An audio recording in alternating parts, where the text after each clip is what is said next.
A lazy pretty Anana, chilling in the shade, sipping on some lemonade, watching daylight fade.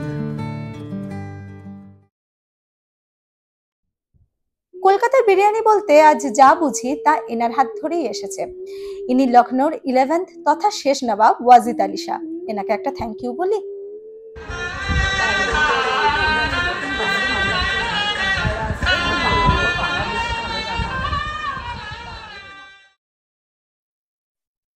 High, কেমন আছো? কলকাতায় আসার পর থেকে না আমি শুধু খেয়ে যাচ্ছি, রোল, ফুচকা, মিষ্টি, বিরিয়ানি সব। কলকাতা মানেই তো বিরিয়ানি, সেই আলু দেওয়া ব্যাপারটা কলকাতা বাইরে তো আর পাই না। তাই ভাবলাম একটা স্পেশাল জায়গায় গিয়ে স্পেশাল একজনের হাতে বিরিয়ানি খেয়ে আসি। কলকাতা বেগম অফ বিরিয়ানি মঞ্জিলাত ফাতিমা ম্যামের হাতে। উনি নিজেই একটি ব্র্যান্ড। উনি আমাদের শেষ নবাব ওয়াজিদ আলী শাহের উত্তরসূরি। ওনার ব্যাপারে যখন থেকে আমি জেনেছি না, ভীষণ এক্সাইটেড লাগছে। মনে হচ্ছে কখন যাব আর ওনার হাতে বিরিয়ানি খাবো। আচ্ছা চলো, আর দেরি না করে তাহলে এবার যাওয়া যাক। আমার এখানে প্রথমবার, সম্ভবত রুফটপ সেটআপ। চলো বাড়িতে ঢুকতে ঢুকতে একটু হিস্ট্রি জানা যাক। প্রথম দিকে ব্রিটিশ ইস্ট ইন্ডিয়া কোম্পানির দ্বারা নবাব প্রোটেক্টেড ছিলেন, কিন্তু 11 ফেব্রুয়ারি 1856 সালে নবাবের রাজ্যাভিষেকের নবম বার্ষিকীর ঠিক দুদিন আগে সেই চুক্তি শেষ হয়ে যায়। ওয়াজিদ আলী শাহকে লখনৌ ছেড়ে কলকাতায় নির্বাসন করা হয়, যেখানে তিনি পেনশনের টাকায় তার বাকি জীবনটা অতিবাহন করেন। নবাব একধারে কবি, নাট্যকার, আবার নৃত্যশিল্পীও ছিলেন। তিনি কত্থকের একটি ঘরানা আমাদের উপহার দিয়েছিলেন। আর যেটা দিয়েছেন, বিরিয়ানিতে আলু। কলকাতার বিরিয়ানিতে আলু নিয়ে দুটো আর্গুমেন্ট আছে। এক, নবাব ওয়াজিদ আলী শাহ মেটিয়াবুরুজ অঞ্চলে নির্বাসিত হয়ে এলে তার জাঁকজমকপূর্ণ জীবন অতিবাহিত করা পসিবল ছিল না।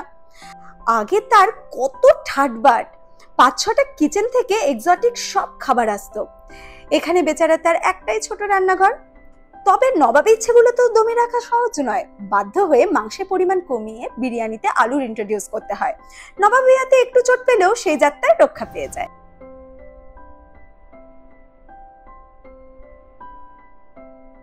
আরেকটা আর্গুমেন্ট হলো, তখনকার দিনে ভারতীয় এই অঞ্চলে আলু সহজলভ্য ছিল না। পর্তুগিজরা এখানে আলু নিয়ে আসে। যদিও বম্বের দিকে আলুর একটু ফার্মিং চালু হয়েছিল, কিন্তু 1856 সাল অনুযায়ী আলু একটা এক্সোটিক ভেজিটেবল ছিল। তো এই এক্সোটিক ব্যাপারটা নবাবের জন্য বিরিয়ানিতে অ্যাড অন করা হয়। এতে নবাবও খুশি হলেন আর আমরাও। সেই নবাবকে খুশি করা বিরিয়ানির রেসিপি এখন মঞ্জিলাত ম্যামের কাছে। এই অথেন্টিক আওয়াদি রেসিপিটা কখনো লেখা হয়নি, বংশ পরম্পরায় সেটা প্র্যাকটিস হচ্ছে। সেই রেসিপিগুলো নিয়ে ম্যাম তার কসবার 3তলা বাড়িতে একটা হোমলি এনভায়রনমেন্টে খাওয়ানোর ব্যবস্থা করেছেন। বাড়ির ভেতরটা তো খুব সুন্দর। আমার কাছে না আয়নাটা এখানে খুব আনএক্সপেক্টেড ছিল। ছোটখাটো সারপ্রাইজ পেতে ভালো লাগে। চারিদিকটা কত পরিষ্কার করে রাখা, ম্যামের কত অ্যাচিভমেন্টস। সাদা দেওয়ালে সেগুলো কি সুন্দর যত্নের সাথে ফ্রেম করে রাখা আছে। বিভিন্ন সেলিব্রিটিজ, দেশের নামী শেফ যেমন সঞ্জীব কুমার, ভিকি রত্নানী, বিনীত ভাটিয়া, আরো কতজন, Imtiaz Ali, Arundhati Roy, Usha Uthup ma'am, sports person Jhulan Goswami, আবার দাদাগিরির একটা ফ্রেমও দেখলাম। দাদাকে সামনে থেকে দেখার আমার খুব শখ। উনি আমার সেলিব্রিটি ক্রাশ। সেলিব্রিটিস তো রয়েছে, তার সাথে রয়েছে কিছু দুর্লভ ছবি, আঁকা, ফ্যামিলি ফটোগ্রাফস, রিসেন্ট পাওয়া কিছু অ্যাওয়ার্ডস সাজানো রয়েছে। দামি অ্যাওয়ার্ডসগুলো তো এখানে অবশ্যই নেই, থাকলে তো চুরি হয়ে যেতে পারে, দরজা তো খোলা।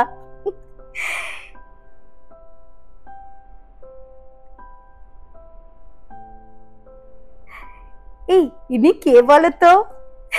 এই নাও মঞ্জিলাত ম্যামের প্রথম দর্শন। খুব মন দিয়ে রান্না করছেন। মাটন আর ঘিয়ের একটা আরোমা বাইরে অব্দি আসছে, গন্ধেই খিদে পেয়ে যাবে। কি সুন্দর লাগছে না? বাড়ির ছাদকে চাইলে কতটা সুন্দর করে সাজানো যায়। ঢুকতেই চোখে পড়ে কত গাছ। আমি ভাবি এত গাছ থাকলে কে জল দেয়? এখন তো বৃষ্টি পড়ছে, অন্য সময় নিশ্চয়ই খুব চাপের। এছাড়া কত পেন্টিংস, আয়না, আলো। জানো, ফেরি লাইটস আমার এমনি ভালো লাগে। বাড়িতে জানালায় আমিও লাগিয়েছি। রাতের বেলা এটা জ্বালিয়ে ঘুমাই। 2017 সালে রমজানের সময় ম্যাম হালিম বানিয়ে কিছু চেয়ার টেবিল পেতে খাওয়ানোর ব্যবস্থা করেন। ওনার এই খানদানি রান্না ততদিনে বিভিন্ন টিভি শো, ইন্টারভিউ, ডকুমেন্টারিতে ফেমাস অলরেডি। যারা খেতে গিয়েছিলেন এবং বাকিরাও ওনার হাতে চমৎকার খাবার খেয়ে রেস্টুরেন্ট খোলার সাজেশন দেন। ওই যে চেয়ার টেবিল সাজানো হয়েছিল, তারপর সেটা আর গোটানো হয়নি। আজ আমরাও সুযোগ পাচ্ছি ওনার বাড়িতে বসে ওনার হাতের রান্না চেখে দেখা। উনি যেখানে রান্না করেন সেই ঘরে ঢুকলে ওনার বাবার ছবি দেখা যায়, প্রিন্স ককাব কুদার সাজাত আলী মির্জা, ওয়াজিদ আলী শাহের প্রপৌত্র। কোভিডে ছেড়ে চলে গেছেন। 2021-এ ম্যামের মাও মারা গেছেন। ক্যাপাসিটির একটা ব্যাপার থাকে, আর খাবার নষ্ট করাও যায় না, তাই এখানে আসার আগের দিন প্রি বুক করতে হয়। এখানেই আমাদের ভুল হয়ে গেছে। আমরা ভেবেছিলাম কিছুই কি পাবো না, বিরিয়ানি তো আর অল্প তৈরি হয় না, একটু তো কিছু না কিছু পাবোই। কিন্তু ম্যামের ডিমান্ড অনেকটাই বেশি, আমরা বিরিয়ানি পাইনি। এখানে বিরিয়ানি ছাড়া কিন্তু ম্যামের হাতে কাবাবও ভীষণ স্পেশাল। এখানে 6-7 রকমের কাবাব পাওয়া যায়। প্রত্যেকটা কাবাবের টেক্সচার, শেপ, আরোমা আলাদা আলাদা। তোমাদের কন্ট্যাক্ট নাম্বার দিয়ে দিচ্ছি, এটা তোমরা আসার আগের দিন যোগাযোগ করেই এসো, ভুল করো না। আমরা ইয়াকনি পোলাও, চিকেন চাপ, গলটি কাবাব আর উল্টা তাওয়া পরাঠা অর্ডার করেছিলাম। ইয়াকনি পোলাও আর কাবাব জাস্ট পারফেক্ট ছিল, ভীষণ টেস্টফুল। কিন্তু আমার চাপ আর পরাঠাটা খাস লাগেনি। শেষ পাতে কেশারি হালুয়া ছিল, ক্যাটক্যাটে মিষ্টি, কোয়ান্টিটিও কম, দাম অনেক বেশি। মুখ শুদ্ধি যে মৌরিটা ছিল সেটা মিয়ে গেছিল, চিনির 1-2 দানাও ছিল না। দুঃখ পেলাম। আরো বেশি দুঃখ পেয়েছি,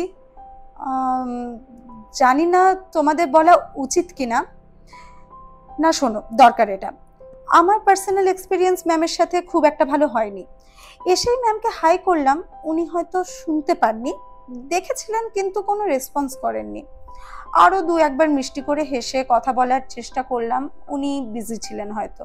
কিন্তু অদ্ভুতভাবে অন্যদের সাথে কথা বলছিলেন, বসতে বলেছিলেন। আমরা পাত্তা পাইনি। আমি আশা করেছিলাম হয়তো একটু কথা হবে। খাবার আমার কাছে মেন প্রায়োরিটি ছিল না, একটু ওয়ার্মথ এক্সপেক্ট করেছিলাম আসলে ওনার থেকে। যেহেতু এটা হোম সেট আপ, হোস্টিংটা ম্যাটার করে। যাই হোক, সব কিছুর পর চলে যখন যাব, টাটা করলাম, ঘুরেও তাকাননি। এই হতে পারে খাবার খেতে এসে এত কিছু এক্সপেক্ট করা আমার ভুল। খাবারটা তো সত্যিই ভালো ছিল। ছোট মুখে বড় কথা বললাম, ক্ষমা করে দেবেন। আপনি ভালো থাকবেন মঞ্জুলাত ম্যাম। গাইস, তোমাদের এই ভিডিওটা কেমন লাগলো? আমি শিওর নই তোমাদের কেমন লাগবে। আমার এক্সপিরিয়েন্সটা খুব একটা ভালো নয়, তাও আমি চেষ্টা করব খুব করে এডিট করে তোমাদের কাছে ভালোভাবে প্রেজেন্ট করার। আমার এই চেষ্টা আর অনেস্টির জন্য ভিডিওটা একটা লাইক করে দিও প্লিজ। তোমরা কারা আগে এখানে এসেছো, তোমাদের এক্সপিরিয়েন্স কেমন আমার সাথে শেয়ার করো, কমেন্ট করো। আর আমার এই একটু খারাপ লাগাটা পরে ভিডিওতে আমি কভার আপ করে দেবো, তো সেটা দেখার জন্য আমার চ্যানেল সাবস্ক্রাইব করতে হবে। খুব তাড়াতাড়ি দেখা হচ্ছে নেক্সট ভিডিও নিয়ে।